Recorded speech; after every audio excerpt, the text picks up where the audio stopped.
What is up, people? You are listening into New Generation Hero Talk. I am your host, EJ Stewart. We have a big show lined up for you guys today. Of course, we'll be talking about the new Fantastic Four trailer that dropped last week. Created a lot of buzz. I think some people are now really excited about that movie. So we'll give you guys our thoughts on that trailer.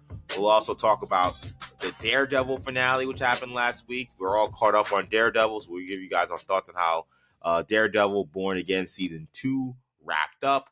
And finally, we will also be talking about Thunderbolts, because we're coming up just a week or so away from that film, and we're getting some early reactions, and so far, pretty promising. So I'm excited about that. So we have plenty to get to on today's show. I'm EJ Stewart again, joining my co-hosts Shamari and Kendall Stewart, both in the headquarters in Pennsylvania. Good to see my guys together doing the show. I'm holding it down here in NYC, and I thought we saw a little bit of a juicy rumor we got from Daniel RPK, guys. So I'll start with this one real quick. So according to him, when it comes to the X-Men and their role in Avengers Doomsday, we know that Patrick Stewart is going to be in the movie. We know that Ian McKellen is going to be in the movie, and so many of the other actors that were in the original X-Men movies. According to him, you can expect to see, quote, more comic accurate costumes in the film. So no more all black costume, no more all dark colored costumes. I assume that means Rebecca Romaine is not going to be naked, essentially. I assume there's going to be an actual costume for Mystique. So more comic accurate costumes for these characters that are going to be in Avengers Doomsday. Also, the X-Men will return in Avengers Secret Wars. So those maybe expecting this is going to be a showcase for Dr. Doom to come in and just kill off the X-Men and move on. Not so fast, my friend. At least some or maybe all of the characters that will be in this first film, Avengers Doomsday, will also make an appearance in Avengers Secret War. So I tossed it to Shamari first. A, what do you think of the more comic accurate costumes being portrayed in this film? And B, are you surprised to hear that these X-Men will return in X-Men Avengers Secret Wars, according to Daniel RPK? Yeah, that's a good those are some good questions. I mean, I am happy about the comic accurate costumes for sure. I mean, I think that's something that I and you guys can let me know. I mean, I kind of implicitly expected that. That's not something that I wasn't expecting Marvel to go back to the Fox, back to the certainly not the all black, but any of the other iterations that we got throughout the Fox X-Men movies, and I think Marvel for the most part has been pretty good about trying to make the costumes like modern, but also like comic booky, right? Especially lately, I feel like they've been doing their costumes have been pretty pretty on point. Save like your MODOK CG and all that other craziness. But thanks, Mark, for reminding me that painful memory of MODOK. I know. I saw Kendall's face. Kendall was like, "Oh man, we got to bring that up." Yeah, it's too late at night to be bringing up MODOK. Look, man. I mean, we gotta talk. We're talking. I mean, how comic accurate or not is a discussion, but whether we need to see that, I don't know. But yeah, no. And as far as them coming back for Secret Wars, I mean, I think that's a good thing. I think the more X-Men we get, the better.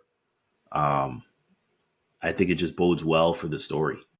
And I know I know Dr. Doom is just this, what's his body count going to be? That's kind of the question at this point in everyone's mind. How many X-Men, how many Avengers is going to take out, in Doomsday and all that. But again, I think the more X-Men specifically we get, I think the better long term, because that's really what I'm.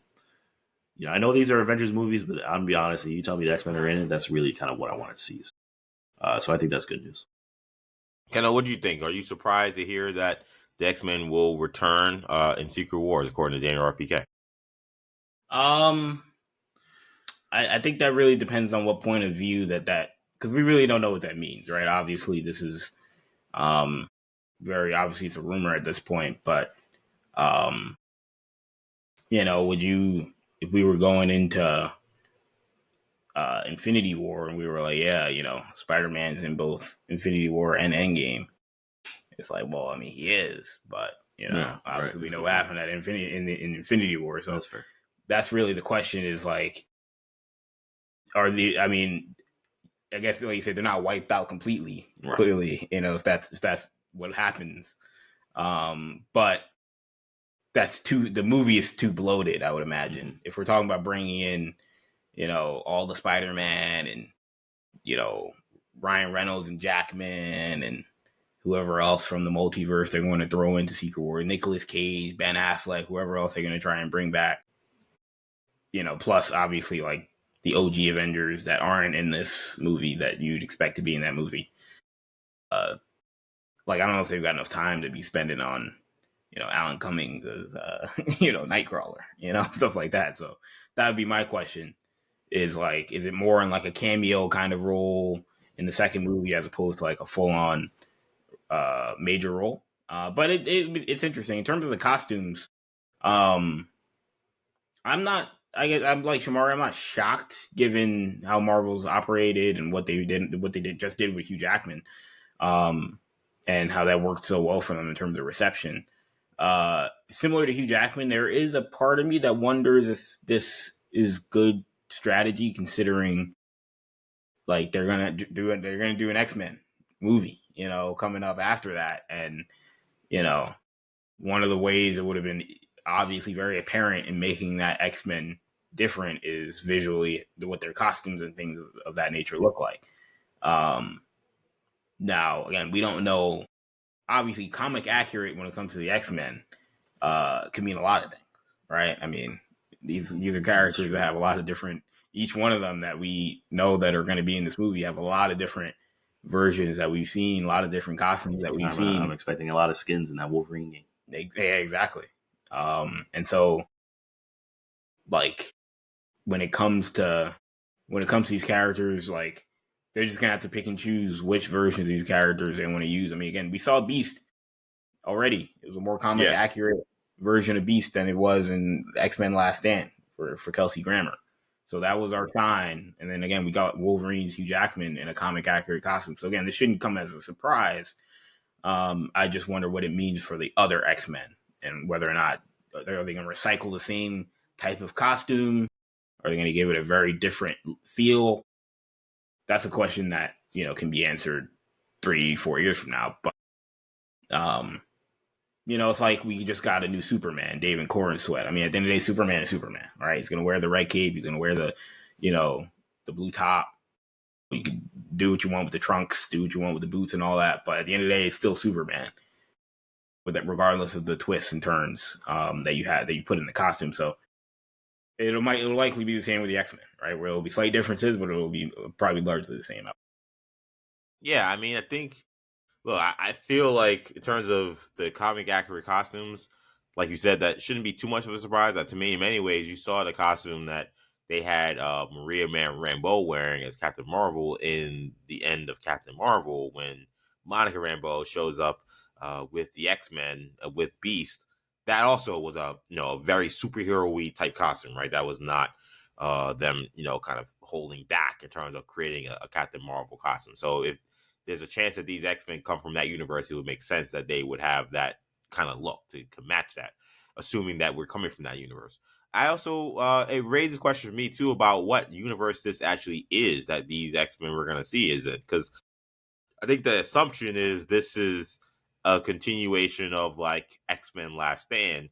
And I'm not quite sure if that's even the case. I kind of wonder if there's a chance that this is another universe that's not exactly that universe, which is why you're seeing more comic accurate costume, which is why Cyclops is alive, for example. Like, so there's that aspect as well. I'm not sure if we're going to see necessarily a true continuation, similar to what we saw with Hugh Jackman, right? Where this wasn't the Hugh Jackman from Logan. This wasn't the Hugh Jackman from the X-Men movie. This was a entirely new Hugh Jackman Wolverine that we saw in Deadpool and Wolverine. So I feel like that is something to look at when you talk about why the costumes may be different in terms of their return in Secret Wars. To me, it makes a lot more sense to do it that way. Like, I don't think, and I think the Russos particularly doing this movie will make sense. I think for them, they realize that they can't do the same thing. At least you would think they right? Like, you would think they would think that way. Like, you can't decide, we did Infinity War and Endgame, and Infinity War consisted of, like, Thanos, like, murking, like, all the Avengers and like half the universe, and like the movie is just that. And I mean, it's obviously a lot more than that. It's one of my favorite movies. Maybe that's like very simplifying it, but for them, for their purposes, in terms of creating a new movie, like they're probably thinking, all right, that was that movie we did.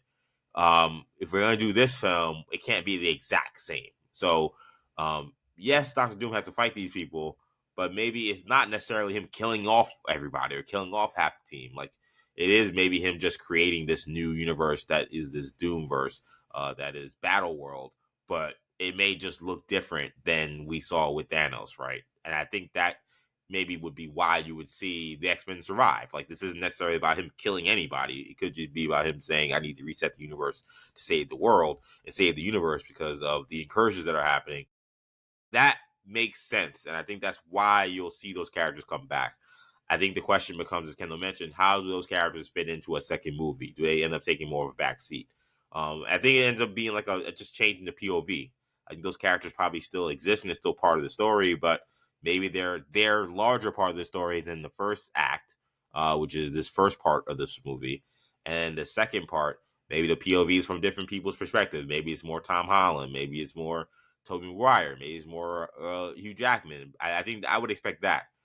Maybe it's Robert Downey Iron Man. Like who knows? We don't really know what's gonna happen by we get to time we get to that point. But that's kind of what I'm expecting is that those X-Men will return, but perhaps those characters, the point of view of the story won't come so much from their perspective. Whereas I think maybe this first movie, outside the Avengers and the Thunderbolts and the Fantastic Four, it's a lot of people already. There's a lot of names I just mentioned. But the other main point of view will be also from the X-Men. Whereas this next movie, it will be something different when we get to Secret Wars. Yeah, no, yeah, I agree. I mean, to me, I'm like you said, that's the big question is just juggling that balance.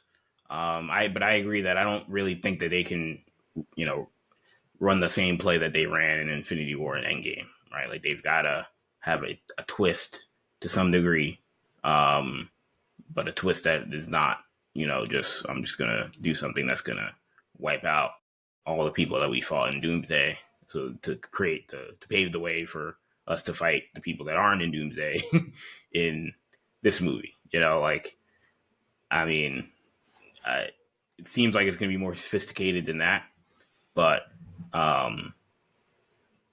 yeah, and also they've got to have the moment, and we don't know obviously how Doomsday is going to play out, but as far as we know, Hugh Jackman doesn't seem like he's in it.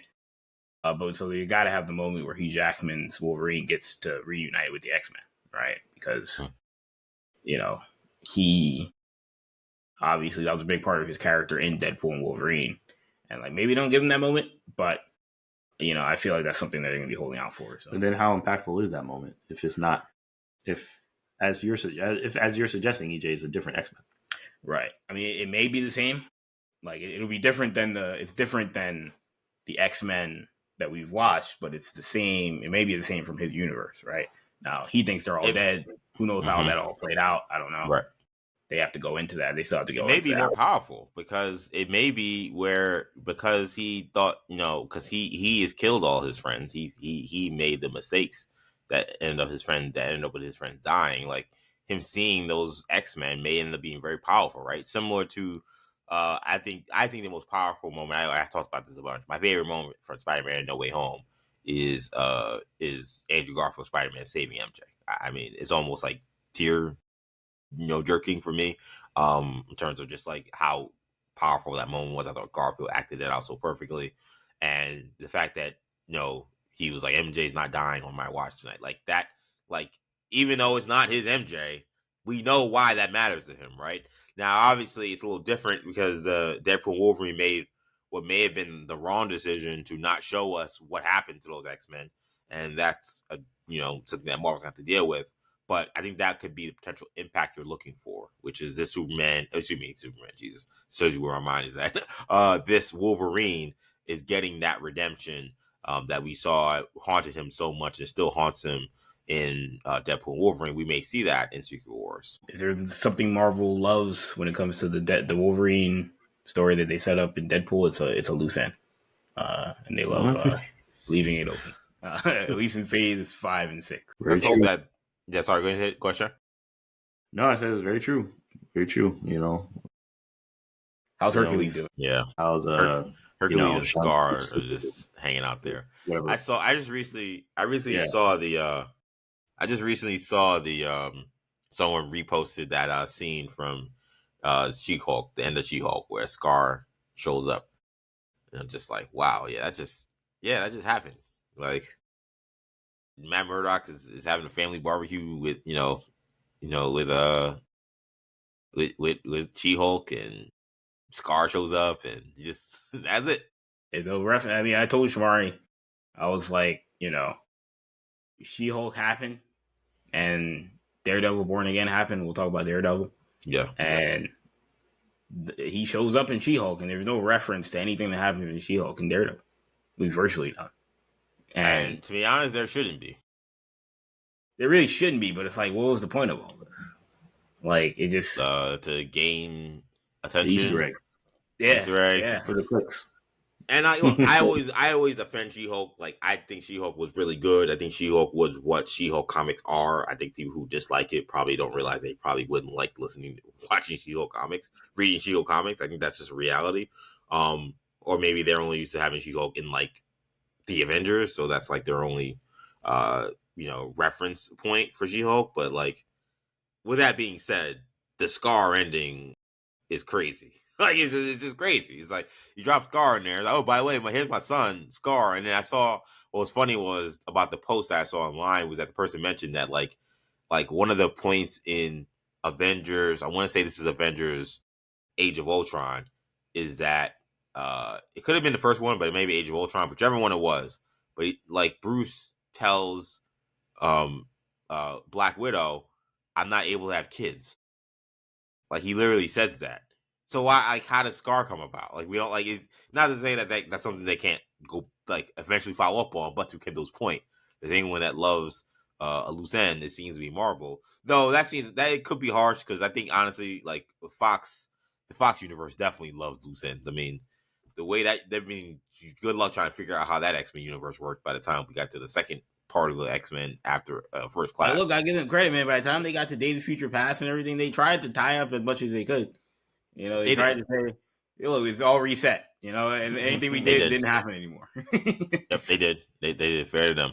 Fair point by them. So yeah, no, I'm fascinated to see how these X-Men fit into this movie. I think that is going to be outside of whatever Robert Downey Jr.'s performance is going to be. That is the second biggest storyline from Doomsday. I think is now that the X-Men are in there. It's the older X-Men, but the fact they're in there, it's like, how will their role be impacted? Impact this movie, impact the entire MCU, and kind of maybe lay tea leaves for Marvel's plans beyond just this film. I think that's going to be something to keep a close watch on. But let's move on. Let's talk about this Marvel Fantastic Four trailer. Fantastic Four First Steps comes out in July. Trailer came out last week. I'll tell you guys, this was fire. I'm being real. Like, I think that this was probably, in my opinion, one of the better trailers for a movie Marvel has put out in a little while. I thought that the notes they hit in terms of just like all the points, whether it be Johnny reacting to Sue being pregnant. I love the way they kind of presenting Ben Grimm in this world. I think they kind of got the message that like the tortured Ben Grimm is just not of interest right now. And seeing him being like celebrated as a hero and being kind of like way more like in tune with himself as a person, at least it appears in this movie, I really appreciate. Action looks awesome. I like the setting. I really like this like 1960s setting. Like, I think like, playing up the whole space race, playing up that 1960s vibe. This fits very well with the Fantastic Four. Like, in some ways, it's like, to me, you know what this looked like to me? This almost looked like the people who made this movie, shout out to Shackman, I feel like he must have watched First Class. And it's funny we talked about this, the second reference to First Class. But I feel like he must have watched First Class and really took the best notes from that. I thought First Class did a really great job of merely making the 60s kind of like a vibe and making it part of like that movie in a way that added kind of a different element, just a different twist on things. And you feel that with this, but then add the futuristic element to that the Fantastic Four, of course, bring. is great. I have a lot of interesting thoughts on this film in terms of this trailer and what we saw, and I think that they're not something I'm seeing a lot on the internet. At least I haven't seen. I'm not that I've been searching out stuff, but that I haven't seen. But I'm curious what you guys thought just off rip. So I'll go to Kendall first. What did you think of the Fantastic Four trailer? Yeah, I mean, I agree. I thought this was a very well done trailer. You know, I mean, you're 100% right about the, just the overall, I hate to use the word aura because that word is being co-opted. Just the overall feeling of the trailer, the themes that it's trying to, and like, overall, I think they've done a good job of making you feel like you said, you're in that 1960s period movie. Like, this reminds me, like you said, I mean, First Class is a really good example given the timeline in Marvel Studios world, in the Marvel Studios landscape. Obviously, Captain America: First Avenger, did the period thing really well, whereas like Captain Marvel did a period thing and it was like it was irrelevant. It didn't really have much of a besides Nick Fury having hair, it wasn't really important to the movie. Like this, you really feel encapsulated in that world. Kind of similar to First Class. Another one that it reminds me of is sort of like The Incredibles, right? How The Incredibles has this really retro, futuristic kind of vibe to it. It seems like they're trying to model that as well. And Matt Shackman said, I believe, to Entertainment Weekly that they wanted this setting in part because we do the whole astronaut space race thing and you put it in the 60s, like now these people are celebrities, right? I feel like we had this conversation on the show when we talked about the timeline and everything, because you do this in nowadays, it's just like, I mean, unless it's Katy Perry, I mean, people don't really care when people go into space. But like, but back then, obviously, I think he said that he almost wanted them to be like Neil Armstrong, Buzz Aldrin, Buzz Aldrin, and so like that's a much bigger deal. And then you come back, imagine if they came back with superpowers, right? Imagine how that would have played out. So and then the actual superheroes who go out there and have saved the world several times, right? Exactly. And so that in and of itself is going to be very interesting. They do a good job of like not giving much up at the same time, which is a really good aspect of a trailer, where you can get people excited, create intrigue, but not give away the plot. I mean, we know very little about the plot of this movie. Obviously, something to do with Galactus gonna, eat the world. Obviously, so that's in its simplest form. This is what the movie's about. But about like how does the movie, like? There's just so much. The movie just can't just be that, right? There's too much. The movie's gonna be too long for it to just be Silver Surfer shows up, and then Galactus shows up, and then that's the movie, right? There's got to be a lot to it, and they don't really show you, and so I think that's a good thing. Obviously, they do a really good job as well of, clearly this isn't an origin movie, and they start off, oh, you all know the story, right? It's like, yes, we know that's them telling you that's them telling you the origin. Yeah, exactly. It's smart because it's like they know that we know it, but they also know that like the Fantastic Four is not Batman, right? Right. So like, we gotta tell people just in case you don't, or just in case you forgot. This is the story, but we're not gonna get into it because there's 2 other movies if you really want to see the origin. And so I think that was a smart way of playing that. Again, I mean, I'm really excited. I think all 4 of them look good. I'm most excited about Pedro Pascal as Reed Richards, who's maybe the one I was most concerned about when he was cast. I think a lot of people were for a multitude of reasons, but he I'm pretty much sold on him. I think he's going to do a great job. Obviously we got to see more of Thing in terms of like, situations, but I agree with EJ. I like what I've seen from Thing as well. So again, I'm, I am excited about this movie. I don't know. It's still too early to tell like how well is it going to do and all that, but story wise, I think it's gonna be really good. I was not the only thing that I was slightly.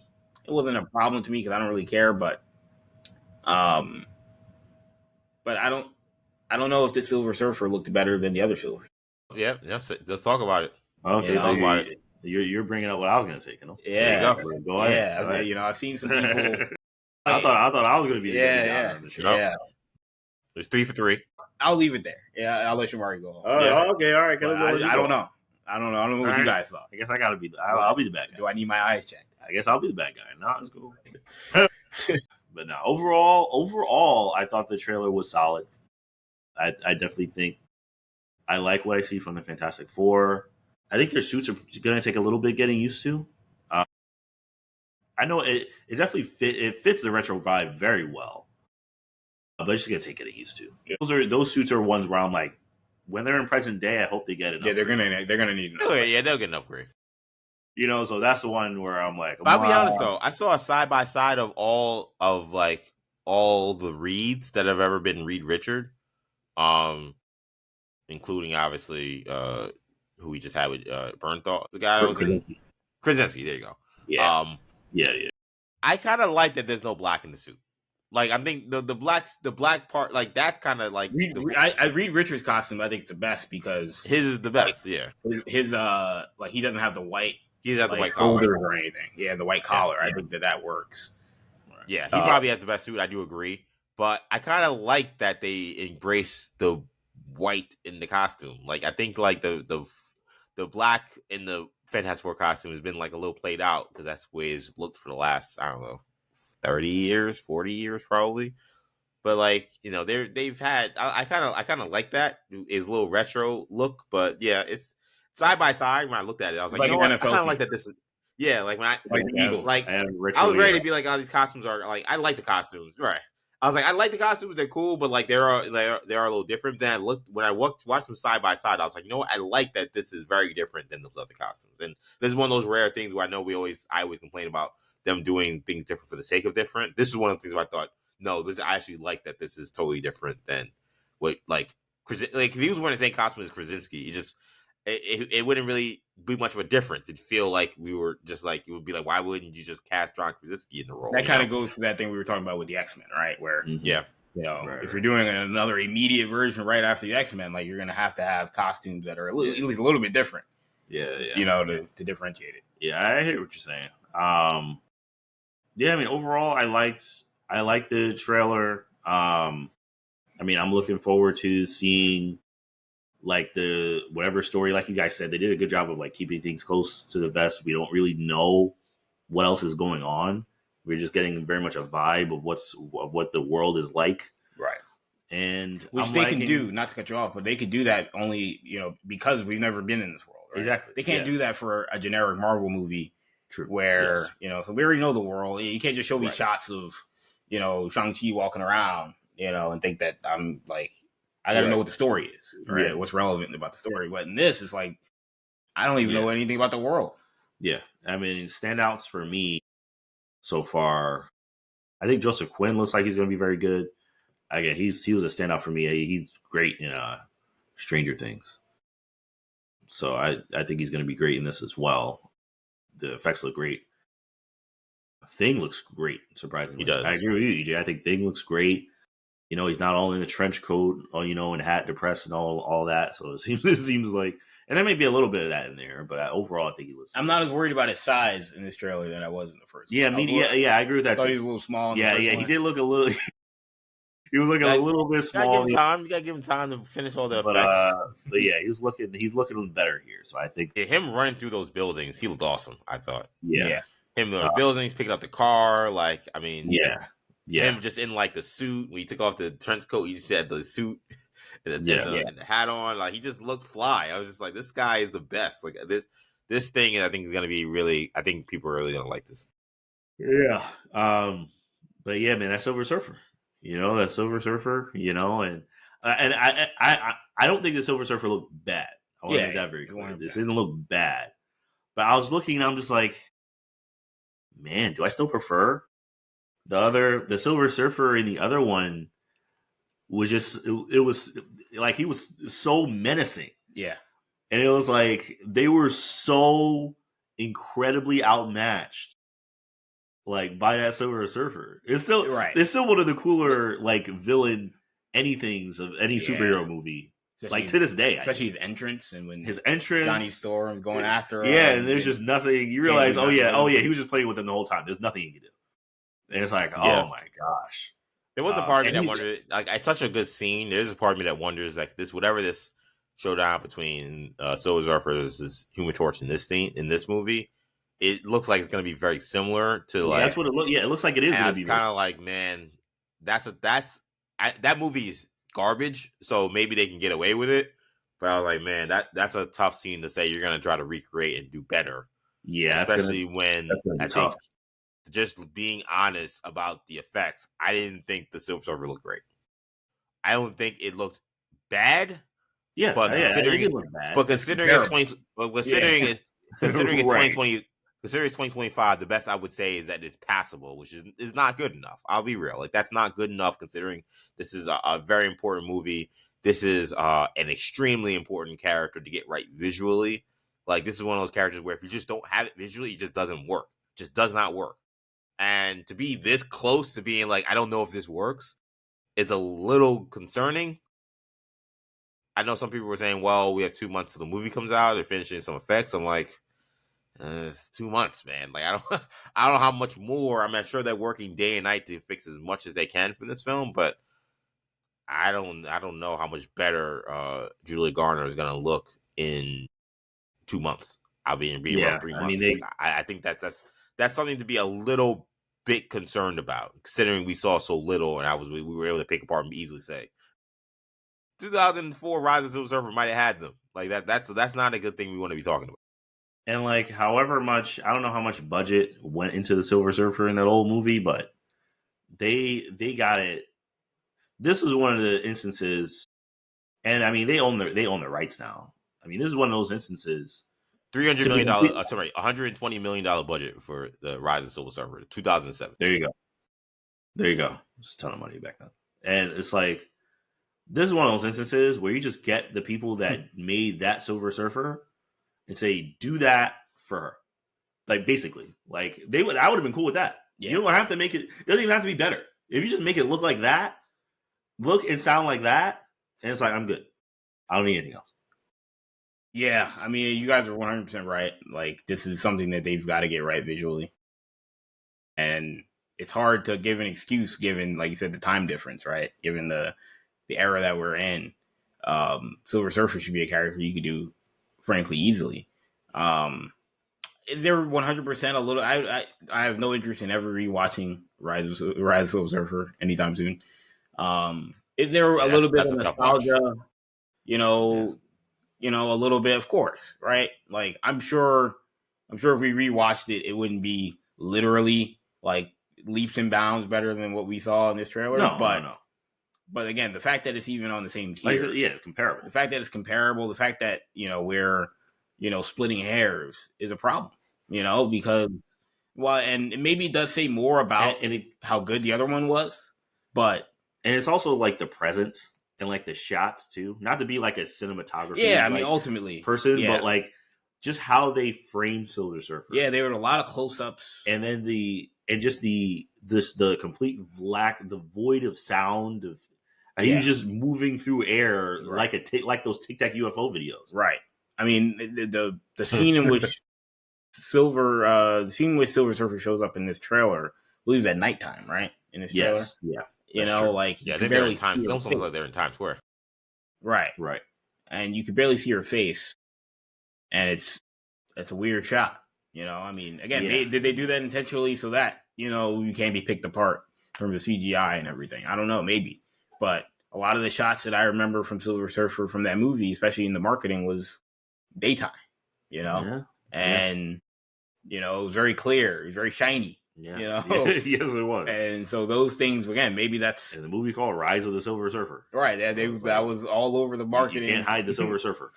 So, yeah, to me, now where this movie definitely hasn't beat is Galactus. Yeah, absolutely. Obviously not a positive. Yeah, first of all, but two thumbs up compared to the first movie. Yeah. And even the tease that we got in this trailer of him walking, you know, from what we've heard, it seems like they were very, they were very strong about using practical effects with Galactus, and you know, in that vein, they had to build a lot of miniature sets that, you know, some people were complaining, oh, it looks like Legos and everything. And it's like, well, yeah, this is what they were going for, you know, when the car is shaking and everything. But like, but now like Galactus has a full suit, right? They built a full suit for Galactus that isn't no CG attached to it. It's, you know, and he's just a person, but he's just really, really, really, really, really big. So yeah, I mean, I'm very curious to see how that's gonna play out.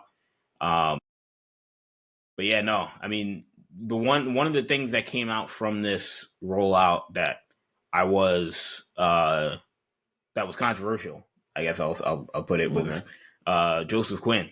You know, talking to Entertainment Weekly, as they had a whole cover story on this Fantastic Four movie a couple days before this trailer came out. And he went into a whole thing about how him and Feige talked about how we're not going to do the same thing. You know, we talked about we want to do different things than what Chris Evans and, you know, Michael B. Jordan didn't say those names specifically, but what's been done in the past, we want to do it differently. And one of the things that they highlighted was that they wanted essentially less misogyny with the character. Yeah, is that less callous with other people's feelings and not the same womanizing devil may care guy? Yeah. Yes. In his words, he felt like, you know, is that sexy these days, was the quote that he used. Again, been very controversial. Let's just put it out there. There's a certain segment of the viewing audience that's going to hear that and just be like, the word woke is going to come into their mind. Oh, we're changing stuff, blah, blah, blah. I'm not going to get into any of that. But what I will say is it does seem like Marvel is trying to tell it. One, they're definitely telling a different Johnny Storm than what we got in Chris Evans. That's clear, right? Well, then we got with Chris Evans. Two, the other thing I'll say is I don't know if Joseph Quinn should have said this, just in part because of some of the things that are going to get jumped on. You know, I just feel like that's something that, even if it's true, just let people watch the movie and then come to that conclusion, right? That it's a little bit different, because he may be exaggerating these differences, right? You know, if you just remove that element of it and he's still 85% Johnny Storm that we all know and love, nobody's going to care. But because he said it, now people are going to be waiting for it. They're going to be looking for it, and they're going to pick it apart because he said it. What I will say is, I don't think that his perspective, I don't think their perspective is coming from the right place. When he uses that last line where he's like, you know, is that considered sexy these days? Is that considered attractive? I don't know if that's the point of the character. That it's got to be attractive, right? Like, it seems like they're trying to make the character into something that that's popular to the audience, right? And that they feel like that may not be as popular to the audience in 2025 as it was back in 2005, for example. And that may be true, but like, story-wise, that's not really the point of Johnny Storm's character, in my opinion. And so I feel like they're making that change to try and create a fan favorite, heartthrob kind of character. And, you know, I mean, we'll see if it works. It may be smart business, but again, I wouldn't have said that. If that is your plan, I wouldn't have admitted to that. And two, I'm a little concerned when, like, kind of like we talked about, you know, if there's anything that was good about those Fantastic Four movies, it was Silver Surfer and it was Johnny Storm. You know, if there's anything that's good, Silver Surfer and Chris Evans is Johnny Storm. And, you know, when it comes to Johnny Storm, the first thing I wouldn't do is how do we make this very different? How do we remove the thing that people associate most with that Johnny Storm? You know, so I don't know. Yeah, I mean, interesting. Yeah, I mean, I don't know. I don't know. I guess I wouldn't argue that he shouldn't have said that. At the same time, I also feel like, I mean, I don't think what they're doing is bad at all in terms of making him less of a womanizing guy. I don't know if that's something that is, again, I'm not like a Johnny Storm purist, Fantastic Four purist. Right. I don't know if that's something that's like universal, that's integral, right, to the Johnny Storm character. Yeah, I don't believe it is. Is that he's like a Johnny Bravo level, yeah, like womanizing. That's what Chris Evans was, picking up chicks, because that is how he was. He was kind of it was cartoony. It was kind of wasn't. Integral maybe, I don't know. Integral maybe is strong, but women being in Johnny's life is definitely a big part of his character. It's like he likes to date around. That's clear. Now, I guess how far you want to push it in terms of like it is more at the behest of the writer, right? But like, I mean, you literally Google Human Torch Wikipedia page. He has a whole section related to just romance because of all the people he's dated in the Marvel universe, right? Crystal, Frankie, Rain, a Skrull that was disguised as Alicia Masters, Namorita, Medusa, Rogue.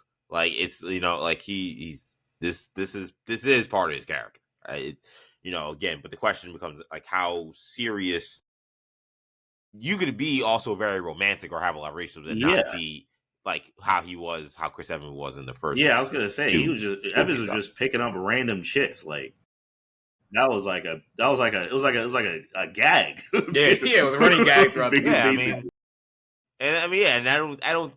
I don't think that was not so. It's the mid 2000s, right? So it's like we talked about with Steve. Everything is super extra, but I also don't think it was so out of like left field in terms of how Johnny Storm is in any comic or show you. That's fine. Am I off that their direction of being like, because I told Shamari that I would go as far as to say that I think that they're almost trying to turn Johnny Storm into this sort of like One Direction, like Justin Bieber kind of character. Like, if he's on I don't know. That's my theory, right? I don't know that for a fact. But like, if he's going to be a celebrity, and they're trying to make it out like, he's got to be this this heartthrob character. Well, how else do you do that, right? And it's like, we'll turn him into a character that's everybody loves, and he's just like the boy band member of the team. I could be wrong about that.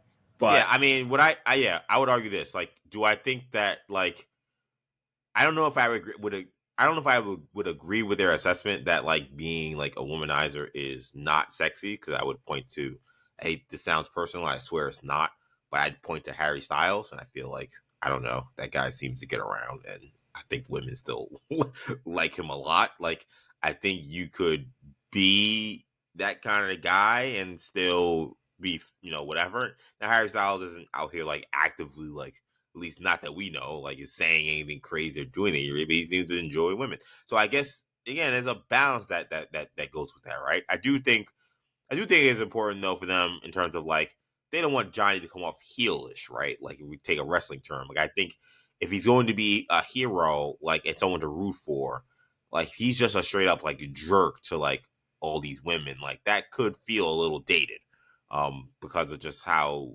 we are now in society. It's not about being woke or more sensitive. It's just a reality. We just like 100%. At a certain point, like we look at you like, come on, dude, like, I hate to bring it up, but it's like we look at Shannon Sharp. It's like, come on, bro. Like, at a certain point, like, how old are you? Like I just think we think of things very differently now, right? So, and that's beyond any allegations Shannon Sharp has. It's just in terms of just like that lifestyle of being so overtly sexual. It seems like, again, there was a time in 2005 when they made the first Fantastic Four where everything was overtly sexual and everything was like in your face and there was no subtlety in anything. And this is very different. Now, like to Kendall's point, I would agree that I would take anything an actor says with a grain of salt, because I think even their understanding of like scripts and like stories, I don't want to like make them sound dumb, but we know the writers and directors have a certain like mindset, and they tell their actors certain things so they can get across whatever performance they want. Because we saw the guy that plays Spider-Man in the last Spider-Man show we watched the cartoon. Like that guy was like, this show isn't woke, and that's why I like it. Yeah, I was afraid it was gonna be woke. Right, and then you watch the show, and it's like, well, like first of all, like I reject even the notion of woke just as a person, as a human. But then when you watch the show, it feels like this will be the kind of thing that people who don't like woke things would complain about. So, like, what was that guy actually talking about? So, who knows what was told to him that he doesn't? Then he tried to, of course, clean it up. But who knows what was told to him to get the performance that we got from him, right? So, I would caution in terms of taking everything at face value. But at the same time, to answer your question, I don't know if it's like, I don't know. I don't think that we'll miss that part of Johnny. Like, I feel like they will, like, from this, I know it's only one trailer, but seeing him being like, like sarcastic and like a jerk to like Reed is like all I need. Like, oh yeah, that's Johnny. Yeah. I don't need to see him, in a bed with like 3 women being like, oh, what time is it? And he's late for a meeting. Like, I don't need that.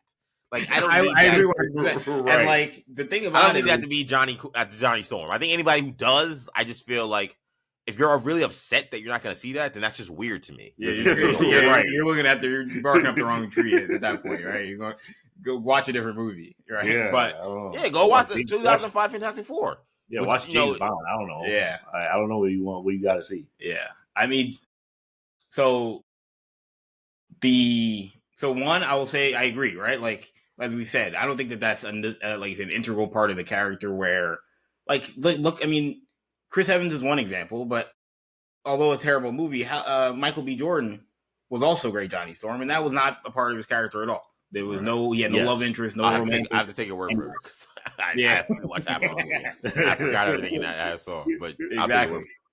And that was not part of his character at all, and he was still great, right? Yeah. And so it's not something that's necessary. I'm curious if they're going to change if they're going to change it, right? Are they going to go out of their way to just not have it, or are they going to go out of their way to change the dynamics a bit? I don't know.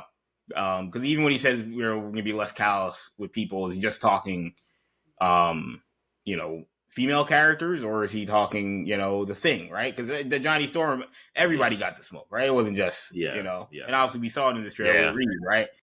So it doesn't seem like they're going to completely get rid of that aspect, but I don't know. The other thing to me is like, and again, I know it's a different era than when these movies came out, but I think about how characters can develop. And, we talk about there are certain versions of Johnny Storm where, he's not, like you said, the womanizing character that we see in Chris Evans' portrayal. But think about their most famous character being Iron Man and Tony Stark, and how he was obviously in Iron Man 1, Iron Man 2, Avengers, all that, and how his character progressed. But we saw it happen, right? If he just showed up as Tony Stark, and it was the Tony Stark that we get in Civil War and Infinity War and all that, post those movies, like that's fine. Like it's still Tony Stark, but it's a different Tony Stark than the Tony Stark that we got in the first Iron Man. And it may be different than the Tony Stark we recognize from the comics a little bit. And if they said, oh, we're going our way to do, if they came out and said, we're going out of our way to change Tony Stark because, it's 2025, I think people would have rejected it, right? But because it's a natural progression, and it just nobody cares, right? Nobody's complaining. Oh, why isn't Tony Stark it's in the story, right? It makes sense. So one, I don't think he should have said it, because I think you're just giving people ammo to complain. But two, I don't know if it's something that would completely not work, right? If you did it right, there's ways in which you could do it where, you say, this dude's not perfect. He's got, he's got warts, as all the Reed's got warts. The Thing has demons that he's dealing with. You can have all these characters have things they're dealing with too as well, but you can show an evolution for these characters as well. So I don't know. Again, I'm curious to see the portrayal. I was not a huge fan of the Joseph Quinn casting when it happened, but there's still time to win me over. We got a whole movie. He was good in the Warfare movie that came out as well. Right. Yeah, I mean, look, there's obviously plenty of time for this. I liked what I saw from this trailer. I like this trailer overall. The movie comes out in July, Fantastic Four First Steps. and it's going to be an important film as we barrel towards the end of this phase in this saga. But before we get to that, we got Thunderbolts. Thunderbolts is coming out next week, I think, right? Next Friday. So we get a trailer, excuse me, not a trailer, or we got some early reactions from the world premiere that happened. And I gotta say, things look pretty good. I'll read some of the posts at shout out to complemovie.com. They aggregated some of the posts here. So you read this one here from Matt Neglia. It says Thunderbolts is in many ways different from other MCU films that have come before it, and the freshness couldn't have arrived at a more opportune time when the franchise is in need of new blood and direction. Another person wrote here, Thunderbolts is raw, hilarious, and deeply human. It is a bold dive into trauma, healing, and redemption, proof that even the so-called defective losers and disposable delinquents can rise above their past and become heroes no one expected. Calls it gritty and emotional. So Thunderbolts here, another one. Thunderbolts here. This is from Club Feige. So maybe a little biased, but nonetheless, Thunderbolts. Thunderbolts is a potential MCU game changer, feeling like the best team up since Avengers. Pugh grounds it. Pullman's masterful, and Stan Steele's scenes a bit rough, but a bold, refreshing swing that could land it among Marvel's best. Another one person says Thunderbolts. This is Jacob Fisher, not Feige's cousin here. Thunderbolts is truly fantastic. The cast has electric chemistry with each other. Florence Pugh and Lewis Pullman are the standouts, and the action sequences are very strong. But most of all, the film story hit me like a ton of bricks. It's bold, important, and so well written. Very positive reviews. I have not seen many negative reviews so far. These are obviously reactions, not reviews. So, when reviews come out, those give you, I think, a little bit more of the wide-ranging, opinions. But so far, these look really solid. This looks like Marvel could have had a winner with Thunderbolts. This movie coming out next week, May 2nd. So there's a lot of excitement with the Thunderbolts, and I think for good reason, because in some ways we look at this and I'm excited when it's not something I would have said maybe a couple years ago when Thunderbolts was announced. Like a lot of us talked about why they making this movie, but it seems like this film, in terms of the promotion, in terms of the trailers, like they've done pretty much all you could do, I think, to get people to at least be interested in wondering if this film actually ended up being really good. So Shamar, you hear these positive reactions. What do you make of them? I think they're a great sign. I think the movie has the potential to be good.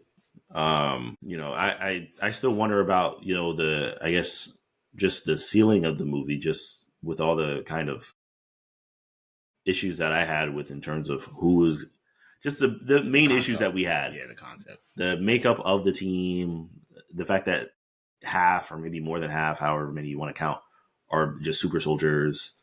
The fact that you have people like Taskmaster and Ghost on the team who, weren't really characterized much or that well, maybe in the movies that they were introduced in, and also weren't featured very much in the trailers. So it kind of makes you wonder. It's a little Slipknotty, right? Yeah. Squad. Yeah, it kind of makes you wonder, like, how much are they going to be in the movie, and what role are they going to have, and things of that nature. So I don't know, but people are saying it's a fun ride. Ultimately, it's a movie.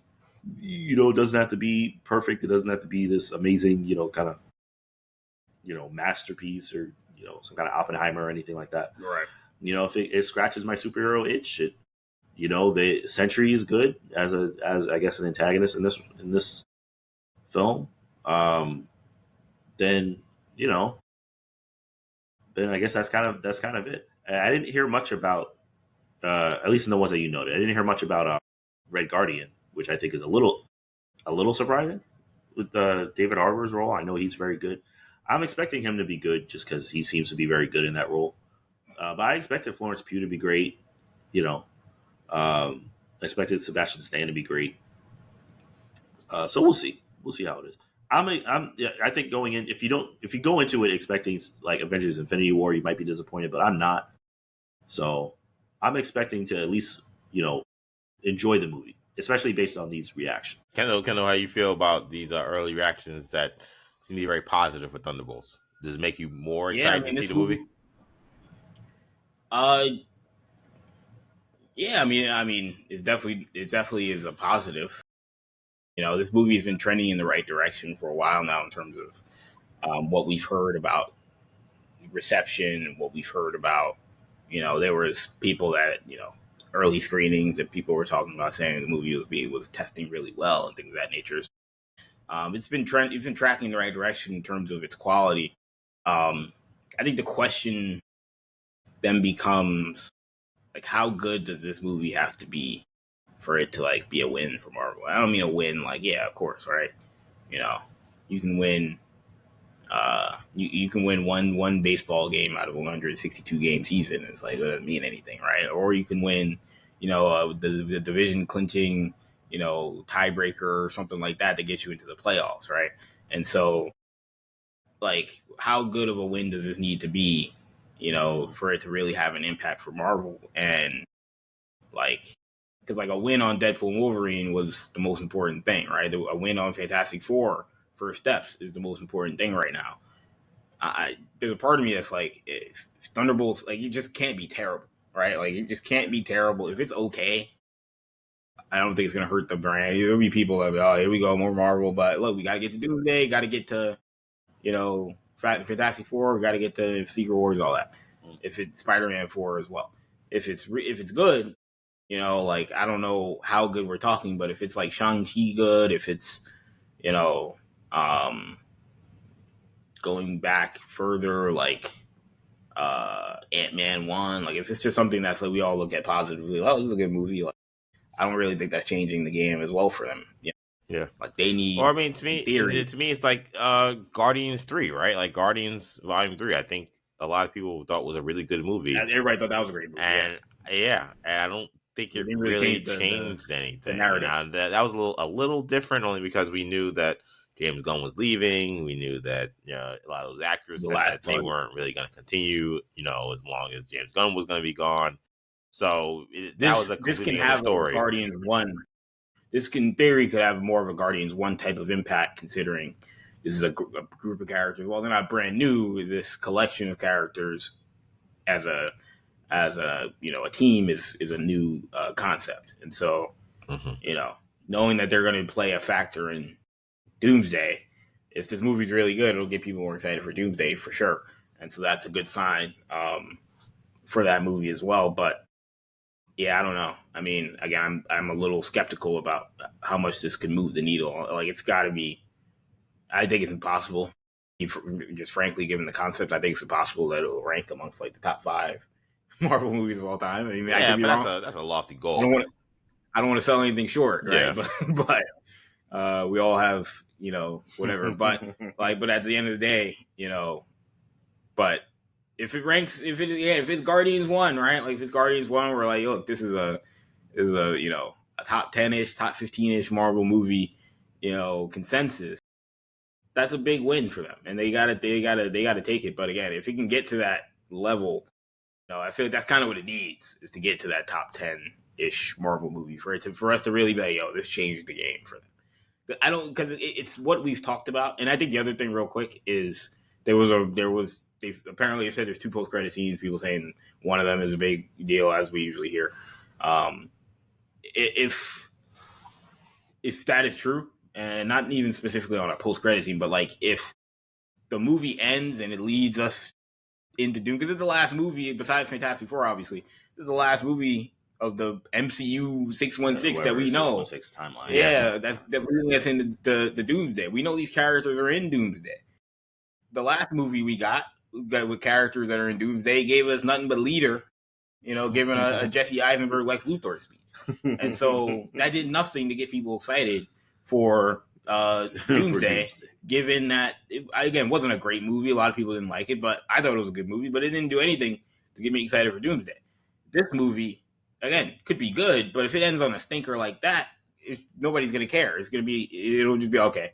I guess that was a good isolated movie, but it did nothing to get people excited for the next movie. So if this can do something opposite of that, where it can give us a really good, tie-in for that movie. Well, now all of a sudden you change the game. I'm not expecting Robert Downey Jr. to show up, but like if Anthony Mackie shows up as Falcon, it's like, oh look, we got something's happening here. We gotta, like anything like that, or Captain America, rather. Yeah, like you're in that situation where they've got a really interesting tie-in for that next movie. Yeah, I feel like I think that's a good point, and in many ways, I feel like that if that's the mission, then the mission's kind of impossible, right? The mission of like trying to change the narrative of Marvel, or like change, like just like completely like shift the balance of power, so to speak. Like that's just you're not gonna be able to do it. I think with these characters, I'm not trying to disrespect the movie or disrespect the actors and the director working on this film. Like it's not. It's not Spider-Man. It's not whatever. Like Spider-Man No Way Home couldn't even do that. So I like Thunderbolts damn sure ain't gonna do it. But I do think it could do the most important work this movie can do outside of just being really good. Like it can't be terrible. Like Marvel can't afford to have any more of like those real stinkers. It sounds like Secret Invasion. Yeah, it sounds like they've avoided that, which is very good. Like I'm very happy that I'm not gonna walk in being like, oh god, I'm gonna have to defend this movie. Like I walked in Captain America feeling all right. Like let's see like how bad this movie really is.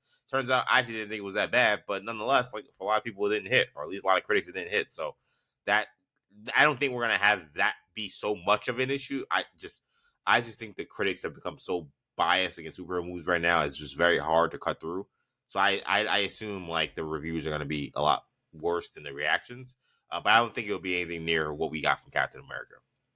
The most important thing this movie can do is tell a good story with these characters and then make us want to see these characters again in Doomsday and lead us into Doomsday correctly. Because you're right, like this movie is a film that's going to have the 616 really have his last stand, so to speak. And that brings me to something I didn't mention in the Fantastic Four segment that I wanted to mention just real quick.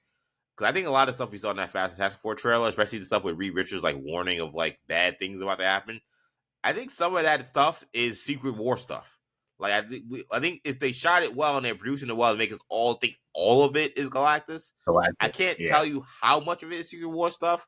Maybe it's only one of those scenes or whatever. I think one of those scenes, I think it's him talking about Secret Wars, or him talking about like the Secret Wars implications that are coming for the world.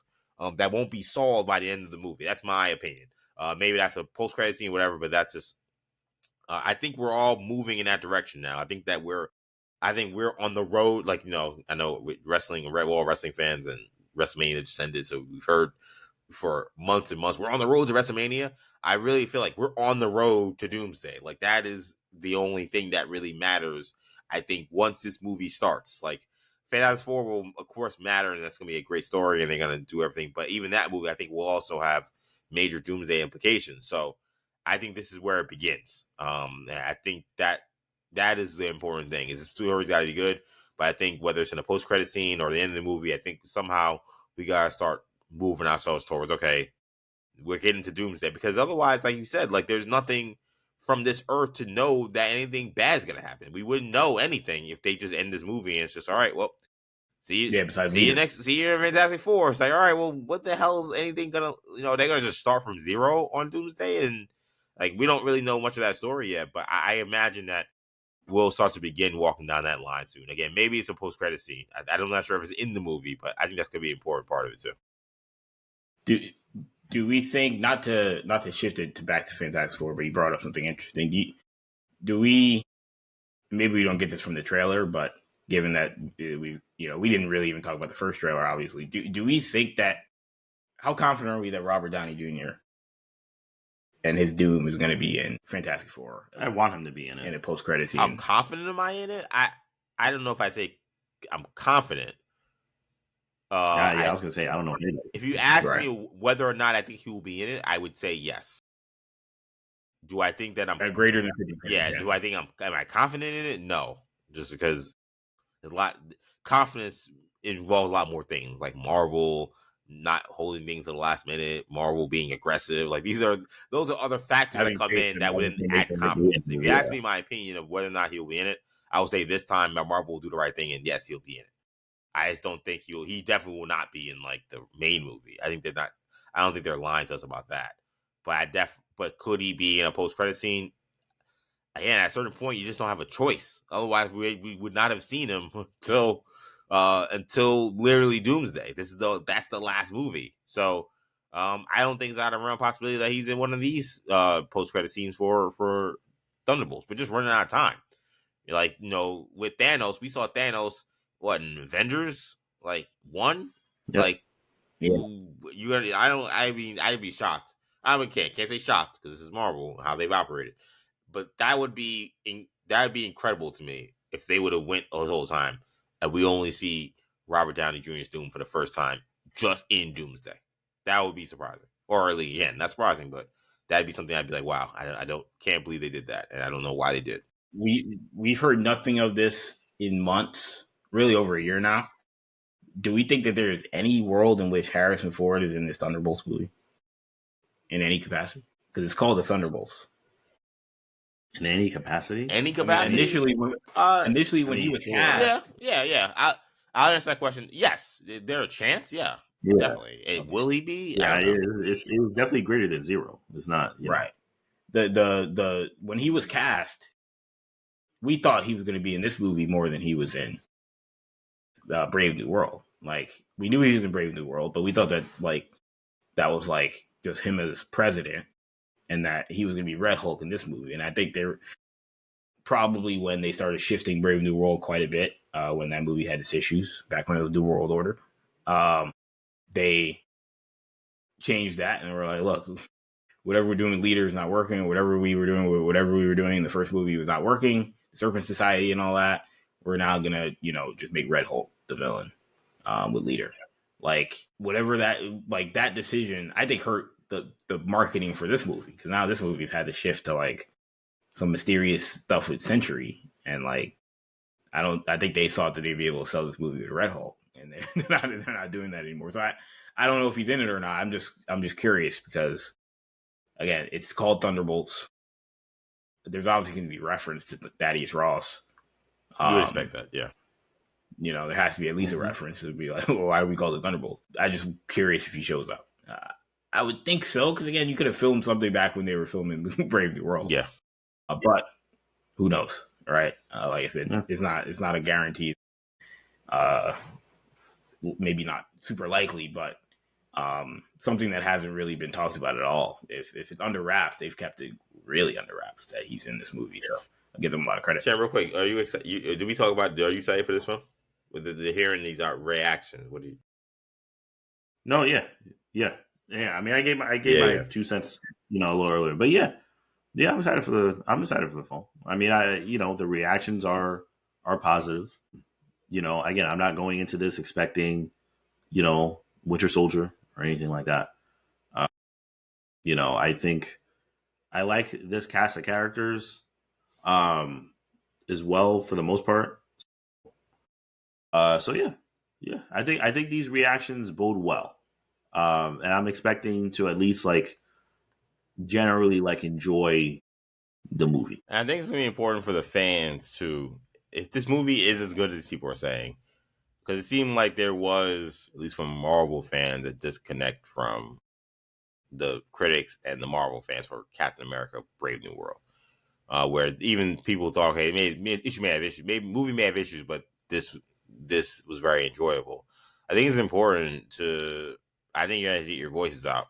I think that like I've said it before, I don't know what's going on, but there's something weird going on with how these critics are reacting to Marvel movies. And people I respected that liked Captain America: Brave New World said they liked it in the reactions, and then I'm seeing all this negative reviews coming out from it. So I think it's going to be important to shift the narrative. If you want to shift the narrative, Marvel has to do better work, obviously. But I think the big part of it, too, is when Marvel does do good work, you got to give them their flowers. Like, we can't be just waiting to just crush them at every single thing that they do that they mess up, right? So I think for the fans, that's a message to them. Like, if y'all really want to get this movie the shine that it may deserve, you may have to take more matters into your own hands. Similar to how Venom fans have taken their stuff into their own hands, right? Like, those movies get panned, relentlessly.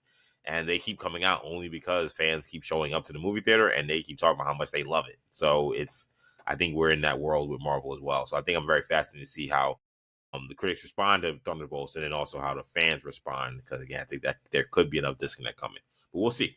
Let's shift gears here. Let's wrap the show up with final thoughts on Daredevil: Born Again. The season wrapped up last week. This warning for those listening to this podcast: this is a spoiler territory of the podcast.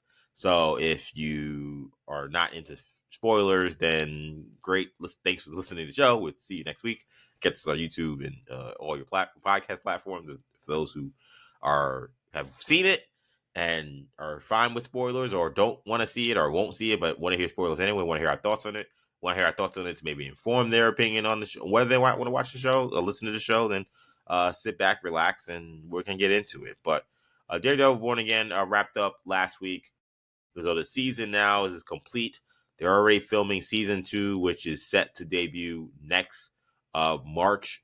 So we're full tilt in Daredevil. Like, Marvel is not out of the Daredevil business by any means. This season is very interesting. In large part because what's been talked about a bunch has been this shift in the creative, right? Like, there was one creative team that was there for a portion of it, and then Marvel realized that they needed to shift gears, and then another creative team finished the story, so to speak.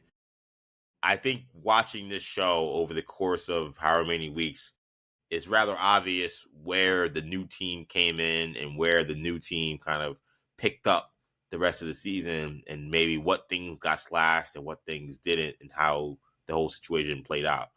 All in all, it still ended up being wildly entertaining. Like I said before, I said a couple weeks ago, like, this to me is definitely the best thing that Disney Plus has ever done in terms of Marvel content. In some ways, I'll say this. In some ways, it's frustrating that Marvel didn't just take the second team's like cues initially. Like, they didn't realize the importance of bringing back Foggy Nelson and Karen Page, and including Punisher in a more serious way, and taking the notes of what the old show did well and bringing that into this new show. It's frustrating that happened. With that being said, I also thought the first team didn't do a terrible job. Like, I was enjoying the show for what they were giving me from the time leading up to when the new team took over in the last 2 episodes. But with that being said, I think it's a good sign that Kevin Feige did change. Because what we talked about a bunch is how much Kevin Feige's been stuck in his own ways, stuck in thinking he knows it all, stuck in thinking that he has to create everything new and nothing can be redone. And I'm encouraged that we're now seeing a shift from Kevin Feige, that perhaps now he realizes that he needs to just go back to old reliable. Maybe that's why we have the Russos doing Doomsday and Secret Wars in a bad way, but in a way that I think may still pay off. It could be why we have Robert Downey Jr., Dr. Doom.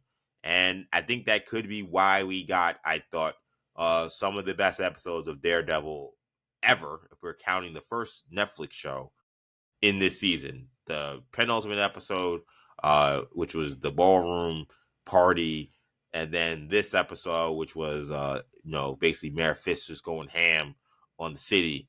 This was Daredevil at its top notch level. The acting gripping, action gripping, Punisher's insertion into the story in the last episode also awesome.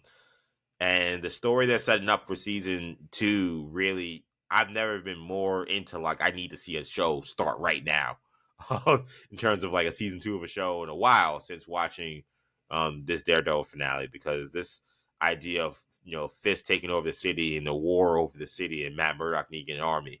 I do wish his army included people better than Cherry, but I'm encouraged that those other bigger characters will show up next season. We were talking about the Defenders, and I think we listen to the show creators. They kind of are laying it out there that, hey guys, like, we think it'd be a great idea too to have them next season. So just keep watching. Like, I think that you're going to see the Defenders next season. But all in all, I was really impressed with this season. I was really impressed with this season finale. And I think letting Fisk really lean into being just a pure evil, maniacal, and like very dangerous person that he is. I feel like they really hit their stride with how the season ended. So I'll give it to Sham first. I know you just saw it, Sham. What did you feel like how Daredevil ended with the season? I thought it ended very well. I thought it ended very strong. Yeah, overall, man, this season, I agree with you, EJ. You could definitely see a pivot as you're watching the season. But it definitely ended very strong. I thought this last episode was kind of the Kingpin that I wanted to see from episode one. Is the Kingpin that I expected to see from episode, and it reminded me of the Kingpin that we got from season one and season two, and season three. But yeah, it was. But this was yeah, this not a Hawkeye. No, not Hawkeye. But yeah, no, this was great. It was great. The ending it's definitely very, very well done. And EJ, you can probably speak honestly better than even me, because we're, of course, in New York City, there's a lot of corruption. Oh yeah, definitely a lot of scandal. Oh yeah, the amount of times I watched these episodes and was like, "Yo, I feel like I'm looking at a fat Mayor Adams." Is crazy. Like him just telling the police, "Yo, just do whatever you want." Like that's Mayor Eric Adams, man. I'm sorry, like I don't care. Like yeah, and it's and this show felt and like whatever. I don't care what you feel about politics, whatever. This show felt so like current events. I was just like, wow, yeah, like a guy just like making up like the laws as he goes, and like no one's there to really challenge him, and he's just doing whatever he wants, and he's ruling with an iron fist. And those who like oppose him, like then you take it to the extreme that they literally get their heads exploded. Like it just felt very current. It just felt very current. It felt like it was very much was an appropriate show for the times we're living in, and I loved it. Like I was like, yeah, this feels very real, and it feels like the downside of like what happens when you have such a morally corrupt person with the most power, and how they've leveraged that, and how Kingpin has been able to leverage that, and what happens when you don't have people in place to stop them, people in place to make the right moves, and the people that are in place that try to stop them, what happens to them if they do try to step out of line. Like it creates gripping television. It creates a gripping drama in terms of like how do you stop a guy who can just turn off all the lights in New York City. One who's even willing to do that, like that's insane. Like to be like, I'm gonna turn off the electricity in New York City to make sure that we get like Bullseye and Daredevil out of here. Doesn't succeed, by the way. Like it doesn't actually work. But they can spin it next day and be like, oh, like the vigilantes are at this, and this is why we're at martial law. Like it was just awesome. It was a really, it's crazy that they had to tell this story essentially in, it was building, but because the new creative team wanted to accelerate it, they had to tell it essentially in 2 episodes. But I thought they did a good job. Yeah, I thought the Punisher's inclusion was fantastic. I think how they, I liked throughout the season how New York felt like an extra. It felt like a character almost on its own. And of course, we all grew up in New York. EJ is still in New York, so I mean, we can all appreciate that in particular. And yeah, overall, I'd say this was definitely a success. It did feel different from the other seasons. I think that I think if we could keep the tone of what we got towards the end of the season going into the next season, I think that would be for the best. But overall, I enjoyed it. I liked it. So yeah, I had positive feelings.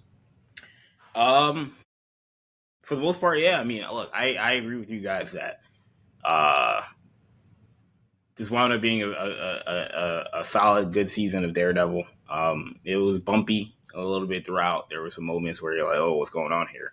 But like you said, they really ended on a really, really high note that keeps you very excited and confident that season 2 is going to be really good because, like you said, the things that we think that they added, the things that we think that they changed, for the most part, worked, right?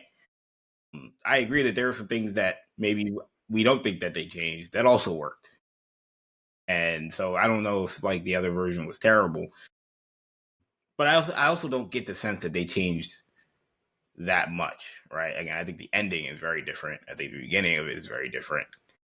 But I think like everything in between, I think kind of I think maybe they changed, the pacing. Yeah, I mean, obviously they had to swap out. They had to swap out Vanessa. Like they just had to swap out a whole actress and do any scenes with her. Yeah, they had to do with the new actress or the old actress, I guess.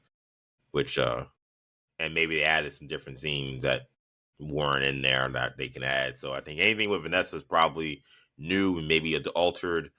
And like I said, I think you're right. I think pretty much probably most of episode 1 up until episode 7's the one with Muse, right? With the big fight with Muse. Like those scenes are probably just most of that show is probably the show we saw before. Which again, I will say, not a terrible show. Like definitely not as good as the Netflix show, but like I love the Muse fight scene and the Muse like scene with like Heather is like very gripping. I think the problem was we didn't see a lot of Muse's like character development. I think in part because it was cut out of the show. They cut. Yeah, the Muse thing ended up falling kind of flat because, like you said, they cut a lot of it. But it was like done well though. Like that scene is scary and like oh my god, like what the hell's going? Like this guy's crazy. Like it makes me wonder. Yeah. Part of me makes me wonder. Like I'm not suggesting I want like a Snyder cut, but then part of me is like I kind of do want to see what that first show was to see like more of Muse and more of that character, so I can get a better understanding of like that that scene with him and Heather. I think would have hit a little harder. Yeah, I love that episode. I thought it was a great episode. I'm curious how Charles Soule, obviously who wrote Muse's character, right? How he felt about what happened there because it seemed like they were going in the right direction, you know, and like you said, they just hit the fast forward button like crazy. Oh yeah, wait, what? Yeah, wait, so that's the kid? That's him? We knew it was him, but like we thought they were gonna slow play that thing. And because there was because there was no build, like we started thinking, maybe it's Bullet, like maybe it's the guy that's that's Fist is like security or whatever he is, his little fixer.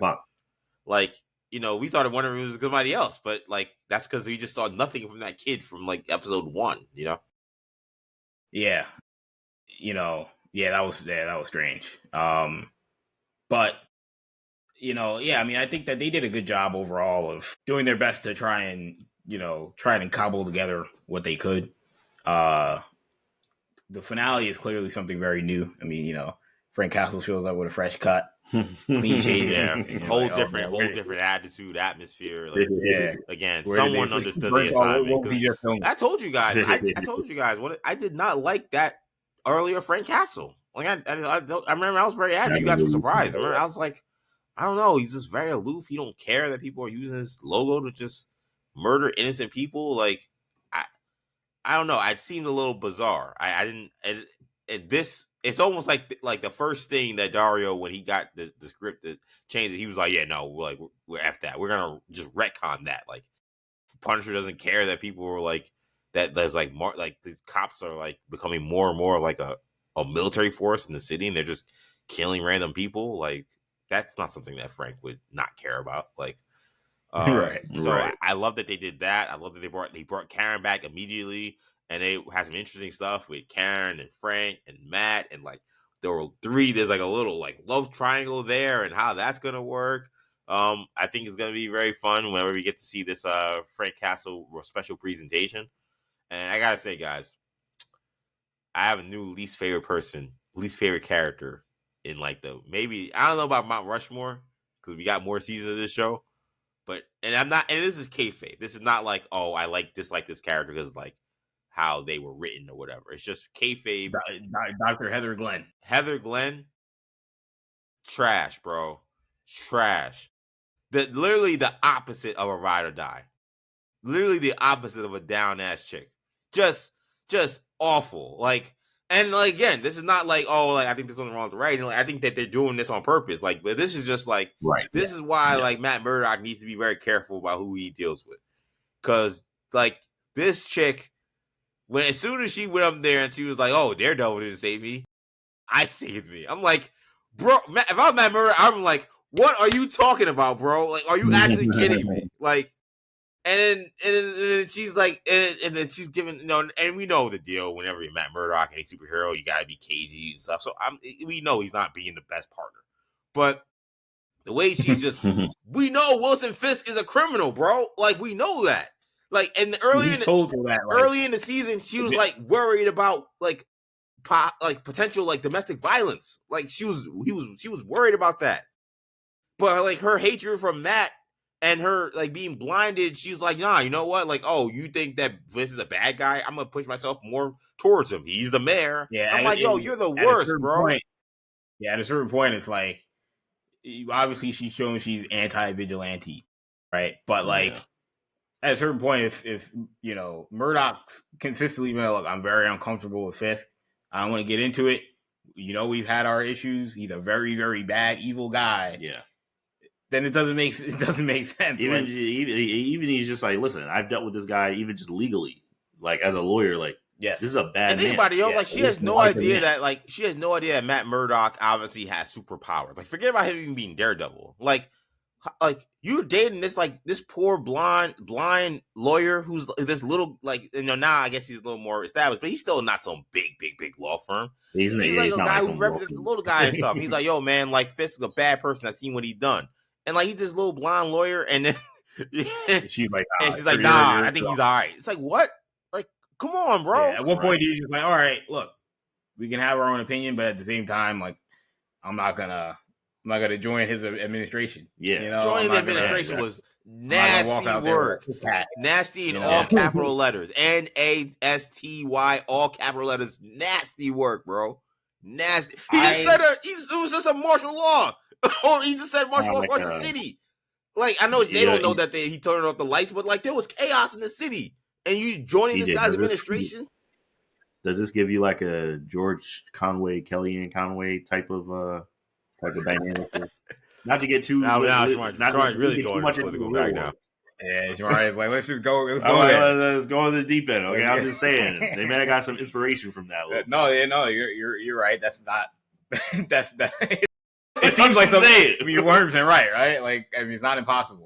Now that you say that, I really liked Fisk's crew. You mentioned Buck. I told Shamari I thought like he stacked up right there with the Wesley character from season 1. Buck is a good character. By the way, man, I'm rewatching season 1 right now. I miss Wesley, man.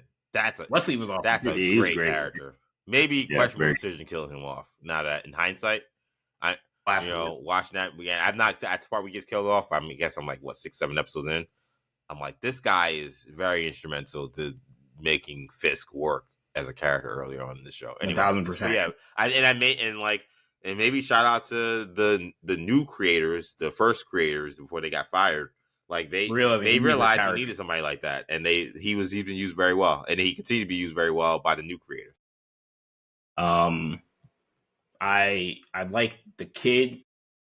I don't know what his deal is. I still think that he's Fisk's son. I still think that's where they're going, but it's usually you don't wait for 2 whole seasons to get that reveal. So I don't know. Maybe that was the plan. I don't know what his deal is either, but I like him too. Yeah, I'm not sure either. But yeah, it could just be like he's grooming somebody to be his replacement, right? like it could just be something as simple as that. I saw someone saying that he's grooming a new Wesley. Like this is like how you become that guy, right? Right. And so yeah, that could be interesting as well.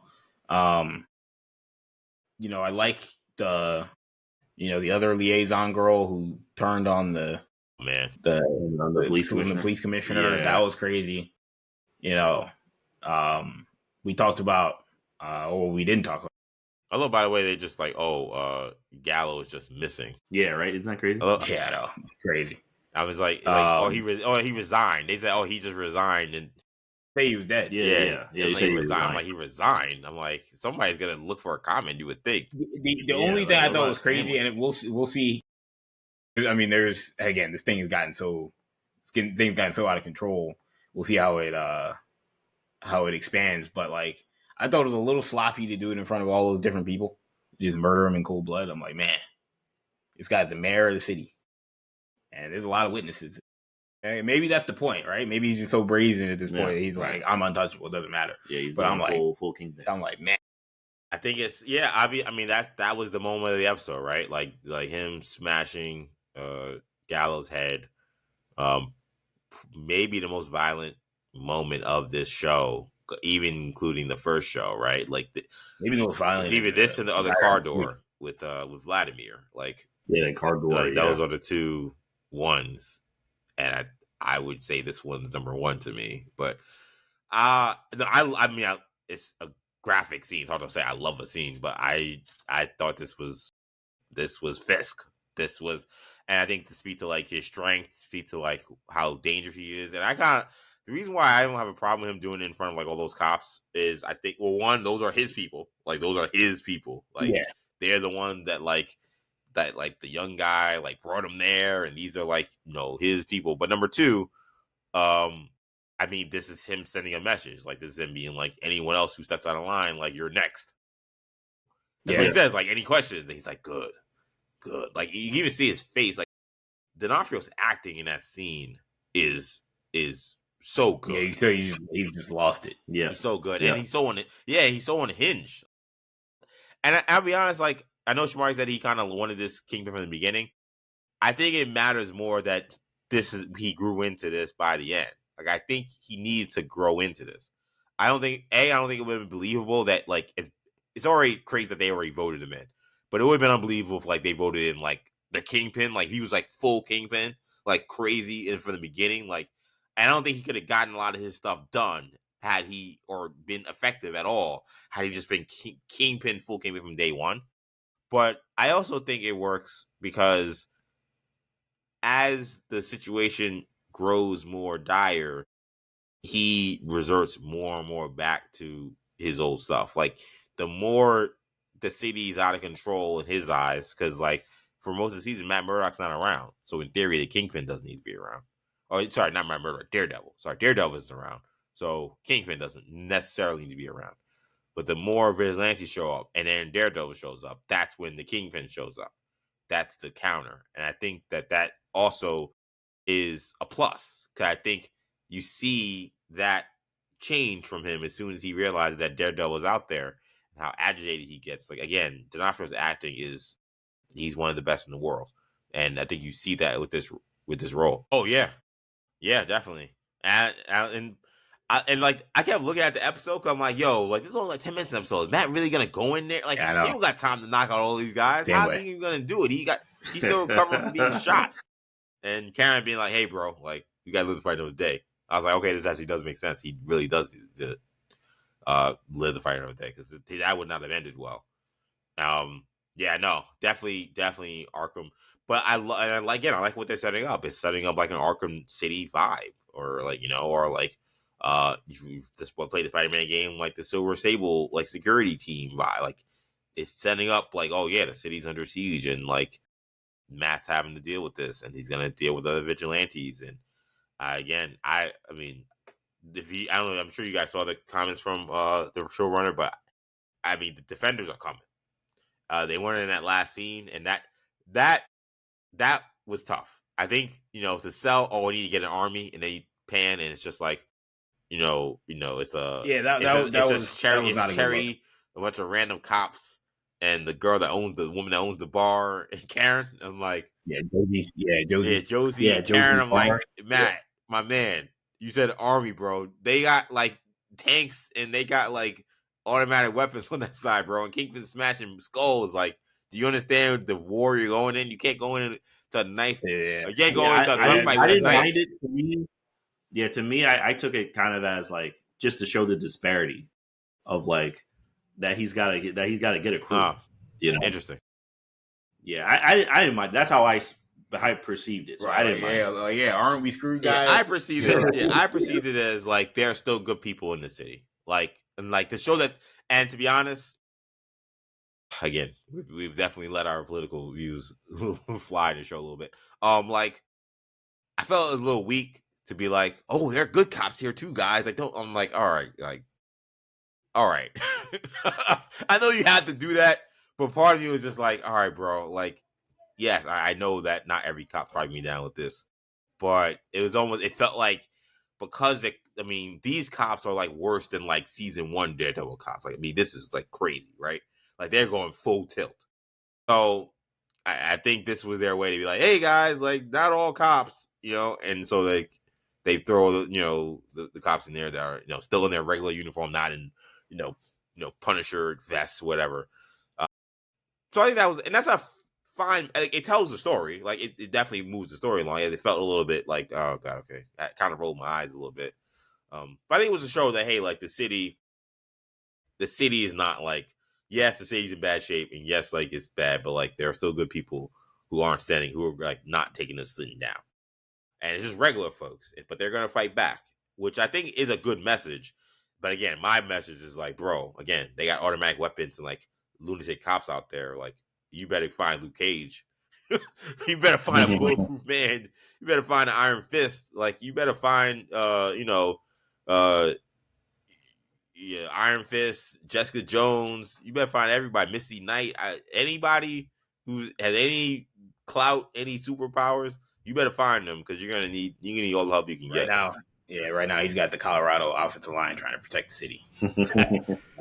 I saw, and it's funny too that the running joke that continues to run, and it's something that I do think that they're gonna have to deal with in some degree, is like Spider-Man just letting Kingpin just put up numbers in his city, bro. Like, what's Spider-Man doing? Yeah, it's one of those things. That's gonna be, if this show is gonna be as popular and as good as it is, Marvel's got to figure that out. They got to cut some kind of deal. I don't know what the deal is, and maybe they've tried, and the deal is whatever's being offered back is garbage. But the deal has got to be that those, like the next, not the next, but a Spider-Man movie deals with this Kingpin Daredevil stuff. Now I know that is awkward because like this is clearly a Daredevil Kingpin story, right? It's got nothing to do with Spider-Man. So then she then make it a Spider-Man thing, it then becomes like different. But like, again, it may be tough for them to say we're gonna put Tom Holland on the show, and again, all the rights and all that. Like you said, that's where a deal's got to come together. But the much easier thing would be like if Spider-Man, which I think they wanted, Marvel, was for Spider-Man 4 to be a grounded street level movie with Daredevil and Punisher and Fisk and all these different characters. Spider-Man 4 should be dealing with this fallout. That's I think what they may have been setting up at a certain point in time, but they're now juggling this Doomsday thing, which is obviously more important to them, and so now they're like, well, we can't do that anymore, so I guess we'll just figure that out. But at the same time, they're also now in a position where who knows, man? Spider-Man even in New York? Like, what is he doing? Like, I know the last time we saw him, he was in New York, but he could be in another multiverse. I was gonna say, are we gonna get another Far From Home, right? Where he's in some other country or whatever. Yeah, or like I was thinking No Way Home, where he winds up in another reality or something like that. And so, yeah, I mean, they're gonna have to write something in there. If not, it's just gonna look a little weird. Particularly because they're focusing so much on the vigilante aspect of it. And Spider-Man is the number one vigilante in the world. Kingpin mentioned him.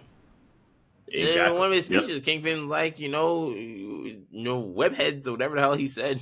Guys dressing like spiders. Yeah, dressing like spider. I mean, come on, like he's like, so, like, I don't know. They gotta figure something out.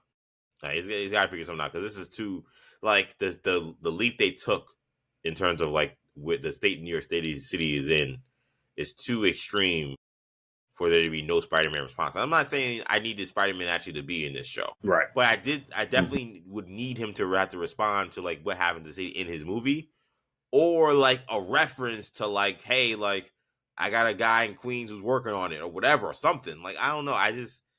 That's if Spider-Man is going to be as important as he is to your story in like, to New York City, then like you can't have the city get turned upside down and he's just like completely MIA. I mean, martial law is like pretty That's extreme. as extreme as it gets. Yeah, like how is he in Queens living under martial law? Yeah, like that's insane. Like that's like Spider-Man just chilling. Like like the jokes are funny, but it's like, right.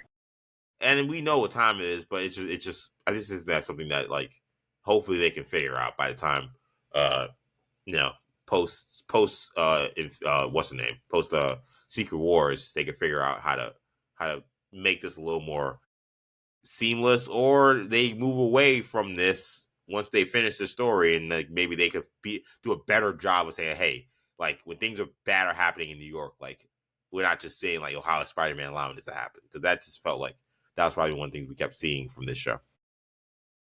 One thing I do want to mention, one, the penultimate stuff with Bullseye was excellent. Oh man, right? Yeah, brilliant. There. Absolutely. Everything with Bullseye. Yeah, Bullseye he just like adding him to this show is just like it's a jolt of adrenaline. He is instantly makes it better. Yeah, it just like he just like when like the great Jim Ross used to say, business picks up. Anytime he comes on screen, it's like business just picked up. Everyone's got to perk up. Everyone's got to be at attention. He just adds a different intensity to the show. The writing, I saw people criticizing, like, why Murdoch, why, well, not necessarily taking the bullet, but why did he hit, Bullseye? And, do you think that he let him out on purpose? Yeah, essentially, like that's not a criticism. I think that's them writing it in there that he was bashing his head so that he would have to go to the infirmary, so that he knew that he would get out from the infirmary. And then Bullseye told him, the only way I can give you this answer is if I'm out. And and so at that point, that's what Matt. Are you convinced that he did that on purpose? Yeah, 1,000. You're 1,000% convinced he did it on purpose. 1,000%. I'm not 100% convinced on that. Me neither. I think that they leave it up to interpretation, which I think is good writing. Some people may say, that's too, you got to tell us that, you can't just leave that up or else it's sloppy. But yeah, I think that they were, the way they wrote that, where again, he, told them what the terms were, and like he then does that, and then this guy winds up in the infirmary. Like, I don't think that's a coincidence, but now, did he know what was going to happen? Is that why he went to the thing? Those are questions that I would ultimately have, right? Did he know that he was then going to pull up on Fisk at that gala, and is that why he went? I don't know. He was going to go anyway. Yeah, because it doesn't feel like. I guess the reason why I'm not convinced is only, and maybe this is just holes in the writing. And again, I like the show, but nothing is impervious to any kind of criticism. He never looks to find he never looks to find Bullseye. Like, he doesn't look to find Dex, or he doesn't look to like, all right, now that you're out, you can tell me what happened. Like, he goes right to Vanessa, right, and he gets the answers he needs from Vanessa. So, like, why did he need to get? Well, he got his answer already. How do you get his answer? Once he found out that? Well, because once he hears from Buck that Bullseye's out, and then Vanessa's like, I got something to say. I got something I got to tell you. At that point, he knows. Right? That's true. That's fair. And so, like, he could go to Bullseye, but like, and he doesn't know the Bullseye's there at that point, at least not initially. But then he's like, well, now I've got now his focus. He got his answer. In theory, whatever he did worked. That's how I took that. But yeah, I mean, I guess he didn't know the timeline of when he was going to get out, right? He could have been waiting for him. Like, it could have been Prison Break, where he's just, all right, when are you going to get out? I got the bus, I got the car ready. We're going to go. But like, he may not have known the timeline of when exactly he's going to get out. I guess, but no, yeah, it's a big decision for him to allow Bullseye to go and kill all of these people. No, yeah, which is why at first I thought it was foolish. Personally, like watching it, like not him getting him out. I thought him not doing anything, like him being like, all right, well, I guess you didn't want to tell me. At first I was like, what? But then I was like, oh, I see what's happening here. That's how I took it. But the other thing, real quick though, is do we think that we mentioned that we think the Defenders are likely showing up? Do we think Foggy is still alive? That's maybe the biggest question left out there. They're saying that Eldon Henson's supposed to be back. He's supposed to be back. That is what's been said. They Winterbaum has been very vocal about the full cast is back. Eldon Henson's back. You know, for what is? I mean, it could be flashback. Is he back? Flashback is very possible. A lot of people thought, yeah, we would see him this year. I'm gonna say he's. I know he's back though, which makes it weird. I'm gonna say those are flashbacks. Or you know what? Yeah, I'm gonna say they're flashbacks. It's just the timeline with the whole Secret Wars. They just make this all very, very interesting. Like everything is on the table in terms of because next year is Secret Wars. So we're living in a world next year where anything could. But like, this should come out before Doomsday. Right, it'll come out before Doomsday, but anything after Fantastic Four, like whatever, like if I'm right and incursions begin happening like at the end of Fantastic Four, then I think anything we're watching 2026 could be like kind of quote unquote not canon to anything we've seen before it. So I just don't know. I mean, Daredevil's wearing a whole different costume. I mean, he's wearing a black costume with the double D logo. Like, who knows what the hell we're watching by the time we get to next year? So yeah, and that goes back to my thing that I've been saying for weeks now that they got to blow everything out. And honestly, Daredevil is the one thing that's like the toughest thing to blow up because it's a show that is popular, that is going season by season. Like, if you then decide we're just going to reboot the whole MCU, like Daredevil has to be included in that. But I mean, I would say he's dead too. I feel like just keeping everything grounded. I like Daredevil grounded. I don't like Daredevil when people are, I know they kind of did a lot of crazy stuff with Elektra too, but like I like it when it's more grounded. Yeah, you'd have to convince me coming back to life. Like, yeah, you'd have to convince me that normal people like Foggy. Right? That's the thing. You're right. It's just some lawyer in Hell's Kitchen being he's. That's what I'm saying. Like, now if he faked his death, that's one thing. Yeah, that's the thing.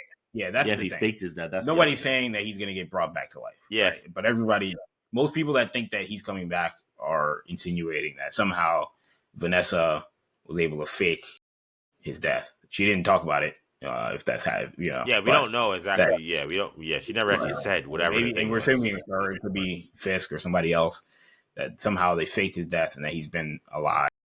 We know that Fisk has those cages and everything. Who's to say Foggy's not down there as well, right? And that may be a reveal that they make, but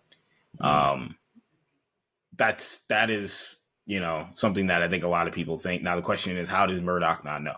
Right, given all of his senses, that's something they'll have to explain thoroughly because he heard his heart stop and he just was like that's when he crashed out, obviously. Yeah. And so like, didn't we? But we've seen BVS, and the heart stops and then given enough time and then yeah, they do whatever thing they do the thing where several minutes later, right, they're alive again, right.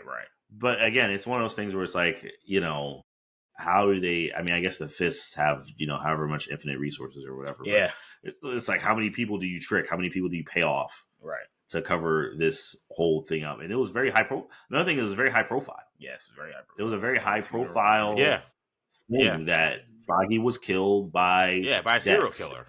Like by mass shooter, basically. No, not serial killer, a mass shooter. That's how the world has been presented to Dex. Yeah. So, it was a very high profile. It wasn't something where it was like, oh, okay, he's dead. Okay, put his body in the morgue and everybody forget. Like, it was like covered. Yeah, Dex's like his like trial was like on television. Like, this was it was on TV. It was like a big deal. Yeah. So that'd be quite the cover up if they were to do something like that. Yeah, interesting. I lean towards he's back and that he's alive. Wow. I mean, look, it would give him one up. It would give Matt one up on. It'd give Matt one up on. What's it called? Or make them even. Foggy. Remember, Foggy gave Matt so much for being Daredevil in season 2 of Daredevil, where Shamari's least favorite Foggy run when he was just giving Matt. Yes, very, very bad, very bad. Shamari could not stand Foggy. Shamari might be the only guy that's cheering when Foggy got shot by Dex. But like now, Matt could then have a beef with Foggy, being like, "How are you gonna fake your death in this way or whatever?" Like when I could have helped you, like. Yeah, it's interesting. I think that is definitely the big question. That would be. I mean, yeah. Is he intentionally faking his death? That would be wild. Yeah, could be. Yeah, possible. It could be. Maybe they thought. Yeah, It's a lot of different routes they can go. So it's going to be one of the big questions to answer for next season. Why is Foggy Nelson reportedly back for season 2 when he was killed off in season 1? Definitely one to follow. But that's going to do it for this edition of New Generation Hero Talk. Hope you guys enjoyed this one. Of course, if you enjoyed our shows, you can catch all of our shows on New Generation Podcast Network. You can search that on Apple Podcasts, Spotify, SoundCloud, Stitcher, and TuneIn. Also, check us out on YouTube, New Generation Media. Be sure to check us out on social media. We're on Twitter, New Generation Pod, Instagram, New Generation Podcast, as well as Facebook, New Generation Media. Follow us individually on social media. You can find Shamari on Instagram and Snapchat, MCSham22. Kendall on Twitter, NewGenKen. You can find me on Twitter, EJ_Stewart, Instagram, and TikTok, ActionEJ. That'll do it for now. Thank you guys so much for checking us out. For Shamari, for Kendall, I'm EJ. Take it easy, guys. Peace.